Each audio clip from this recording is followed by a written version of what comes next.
what it is, y'all. Bronx Bomber, legendary DJ Kool Mike Ski. I'm in the building, streets of New York. This is what we do, man. Big shout to BC Television 1, DVD, live and uncut. Shout to the big homie Brandon Michaels. You already know what it is, man. Let's get into it. Can you dig it? Can you dig it? Can you dig it? Every Monday night, baby, mixtape radio with the Kool Mike Ski, www.koolmikeskii.com, 8 to 11 every Monday night. I'm rocking out for you. We taking it back with the throwbacks, the R&B, the old school hip hop. We doing it worldwide, baby. koolmikeskii.com every Monday night, mixtape radio. Wow. Well, growing up, man, the streets of New York, the BX, that's the foundation, man. That's where hip hop started. That's what it's all about, my biggest influence. And I mean, it's just the culture, man. The culture of hip hop, which a lot of people forget. Graffiti is hip hop, breakdancing, hip hop. You know what I'm saying? Of course, rapping and DJing. And I was influenced by all of that throughout the 80s, the 90s. And we 2010, I'm still grinding hard, baby. We're still making it happen.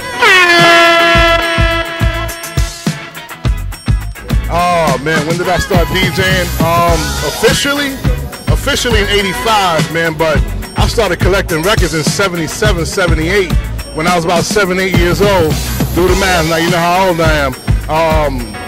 My mom's was with my aunt and family in the living room, man, playing cards and playing bingo and playing, what they was playing, man, they were playing all kind of card games. And always in the background, I always heard like Teddy Pendergrass, Luther, you know what I'm saying, R&B, Barry White, you know what I'm saying, Lionel Richie when he was with the Commodores. So I was influenced by the music at an early age, man, and then I fell in love with hip-hop like in 79, like 78, 79 when Rappers Delight came out and all that, and it's the rest is history. How about this? What's the biggest groupie situation you ever been in being on the road?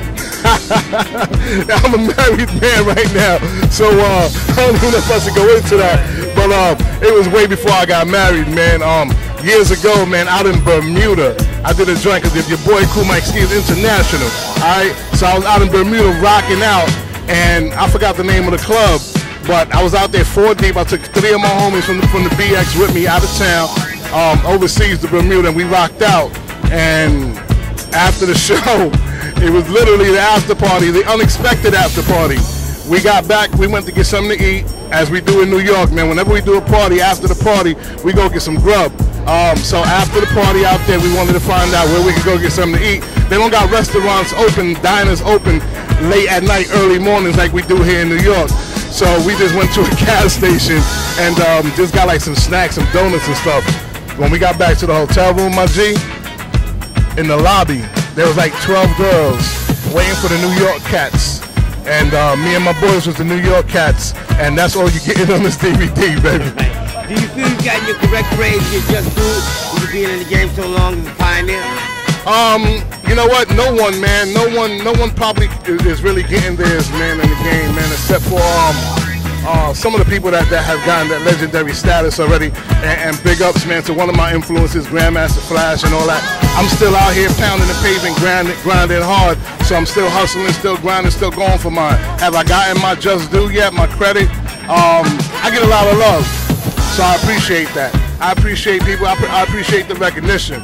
I appreciate the people, and I appreciate the game, man. So it's not even relevant what I've gotten my just due. I'm still here and I'm still grinding. So I guess my just due is on its way.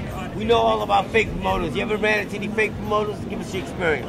All the time, baby. All the time. I'm sure many DJs, many artists run into fake promoters all the time. And you got promoters that'll call you, promise you a certain amount of money, and come the end of the night, yo, homie, you know, we only had like 20 people, and, you know, always trying to negotiate. Well, we did the negotiating before I got there. You know what I'm saying? So you should be ready for me when I get there. And if your spot ain't pop off, that's not on the kid. You know what I'm saying? But it is what it is, man. I'm a promoter, DJ myself, so I know the business, I know the game. I've been through it. Now let's be frank, Mike. What's your view on DJs using Seratos or CDs? You really want to know? Yeah. Well, you know what? I got love for all DJs, man. If you could beat mix, if you could cut, you could scratch. It's a good thing. I'm skeptical on it, man, but you know what? I use Serato, but I got skills too. You know what I'm saying? Don't sleep. And I still got my vinyl. I got 160 crates, pause. You know what I'm saying? But the Serato's good because you don't have to carry all them heavy crates and calzone cases of records. So the Serato has its advantages and disadvantages, where the advantage being where now I could get booked, you know, in Puerto Rico, Dominican Republic, Miami. I jump on the plane with my laptop, and that's it. That's all I need. You know what I'm saying? On the other hand, it also hurts because it's also hurt the game, because now everybody thinks that because they can afford to buy a Serato program, they could be a DJ. But not everybody could do that, man. You got to have talent. You got to have gifts. You got to be hungry. And you got to have a passion for this, man. You just can't go out and be like, okay, I got $500. Let me go buy a Serato program, and now I'm a DJ. No, if you ain't hungry, if you ain't got the passion, then you just somebody who just could afford the Serato. It is what it is.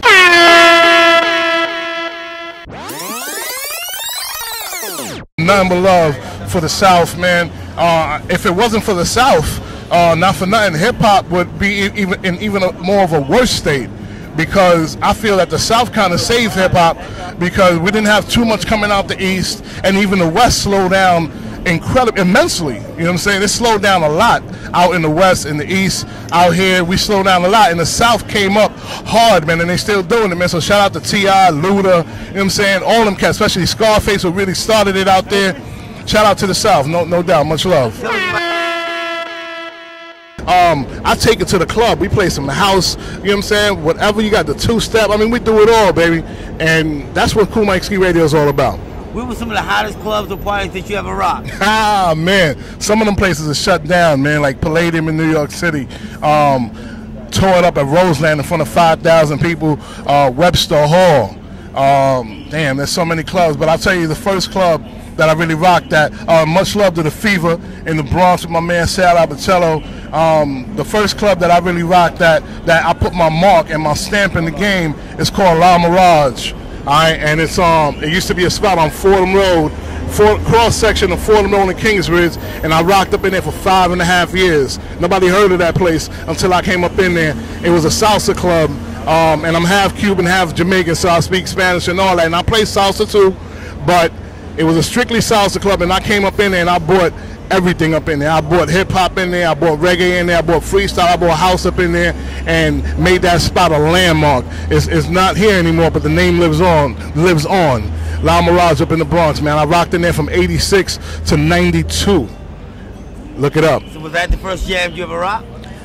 That was the first major nightclub, because that spot, on any given night, we would put anywhere from 800 to 1,400 people up in there, and legally we were only supposed to put about 400 or 500. So it's just how people was. It was in such a demand, you know what I'm saying, that we just packed it out. No matter who was performing, no matter what was going on, as long as the Kool Mike Ski name was on the flyer, people was up in there like sardines in a little can.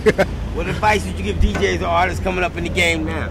The best advice I give anybody in this business, DTA, don't trust anybody. Grind hard, hustle even harder, grind hard, man. And you know what? Don't sleep. For real, don't sleep, because the more you sleep, the less opportunity you got, man. To this day, I'm sleeping maybe 4 or 5 hours a day. I'm up 6, 7 o'clock every morning taking care of the family, then I'm taking care of business, man. So just grind hard, hustle, keep faith.